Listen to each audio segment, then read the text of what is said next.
ঈমান যত বেশি হবে পাপ তত কম হবে, ঈমান যত কম হবে পাপ তত বেশি হবে। আল্লাহ তাআলা বললেন, ইন্নাস সালাতা তানহা আনিল ফাহশাই ওয়াল মুনকার ওয়া লাযিকরুল্লাহি আকবার। নিশ্চয় সালাত মানুষকে অশ্লীল কাজ থেকে দূরে রাখে। আল্লাহ তাআলা বলেন, নিশ্চয় সালাত মানুষকে পাপের কাজ থেকে, অপছন্দ কোথাও কর্ম থেকে দূরে রাখে। তাই একটা মানুষ সালাতও আদায় করে, জিনাও করে, একটা মানুষ সালাতও আদায় করে, বিড়ি তামাক জর্দাও খায়, তাহলে এটা কি করে হলো? পাপও করে সালাতও আদায় করে, এটা কেমন হয়ে গেল না? অথচ আল্লাহ তাআলা বলছেন সালাত মানুষকে পাপ থেকে দূরে রাখে, অশ্লীল কাজ থেকে দূরে রাখে। হাজারো পুরুষ নারী জেনায় লিপ্ত আছে, সালাত আদায় করে। হাজারো পুরুষ নারী সুদ ঘুষ খায় আর সালাত আদায় করে। হাজারো নারী নগ্ন পথে চলে, তাহাজ্জুদ পড়ে। তাহলে কেমন হয়ে গেল? জি, সালাত আদায় করে বটে, কিন্তু ঈমান নেই। ঈমান দিয়ে পাপকে ঠেকানো যায়। যখন কেউ নেই তখন ঈমান দিয়ে পাপকে ঠেকানো যায়। ঈমান একটা জিনিস যা দিয়ে প্রকাশ্যে আল্লাহকে ভয় করা যায়, যা দিয়ে গোপনে আল্লাহকে ভয় করা যায়। ঈমান যত বেশি হবে পাপ তত কম হবে, ঈমান যত কম হবে পাপ তত বেশি হবে। যখনই সালাত আদায় করার পরে দেখবেন মিথ্যা কথা বললেন, না ঈমানের ঘাটতি আছে, একাই বলেন ব্যাপারটা কি, এটা বললাম কেন? যখনই কোনো অন্যায় কাজ করবেন তখনই মনে করতে হবে ঈমানের ঘাটতি আছে, ঈমান কোনো কাজ করে না, আমি এটা করলাম কেন? আমাকে তো এটা ঈমান দিয়ে ঠেকাতে হবে। এখানে থেকে আমার হাত ধরে টানবে না, না না না না এটা করছো কেন, এইরকম তো হবে না। দুই,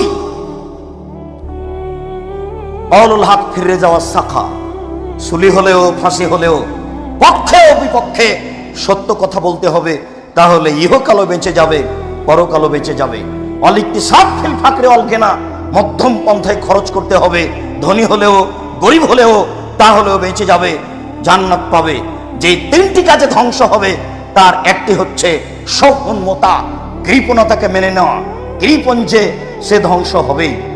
কৃপণতা একটা ধ্বংসাত্মক জিনিস।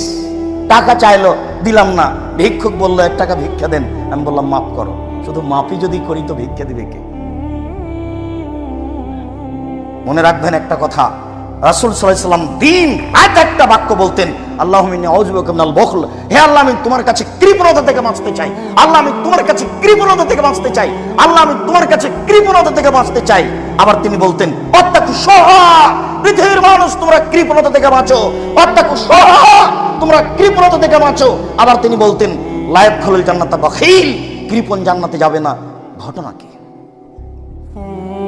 ঘটনা হলো এই যে আপনার রুজিতে আর একজনের রুজি আছে, আপনার ভাতে আর একজনের ভাত আছে। যদি না দেন তাহলে ফল হবে জাহান্নাম, আর ওই লোকটা না খেয়ে থাকবে, কোনোটাই কম নয়। এই জন্য 2-1 টাকা ইনকাম করলেও তার 2-1 পয়সা দানের জন্য হিসাব করে নেবেন, নইলে কৃপণতা ভিতরে থেকে যাবে। তিনি বললেন, হাও মুত্তাবা, প্রবৃত্তিকে মানে যে ধ্বংস হবে সে, মন মতো চলে যে ধ্বংস হবে সে, প্রবৃত্তিকে মানে যে ধ্বংস হবে সে।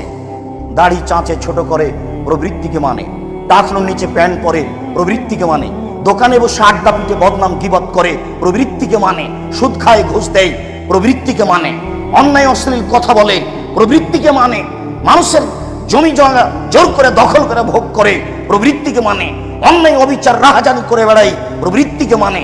প্রবৃত্তিকে মানে যে ধ্বংস হবে সে। ওই যাবুল মারে বেনাফসিহি ওয়া আসাদ্দ হুন্না, আত্ম অহংকারী যে ধ্বংস হবে সে, অহংকার করে যে ধ্বংস হবে সে।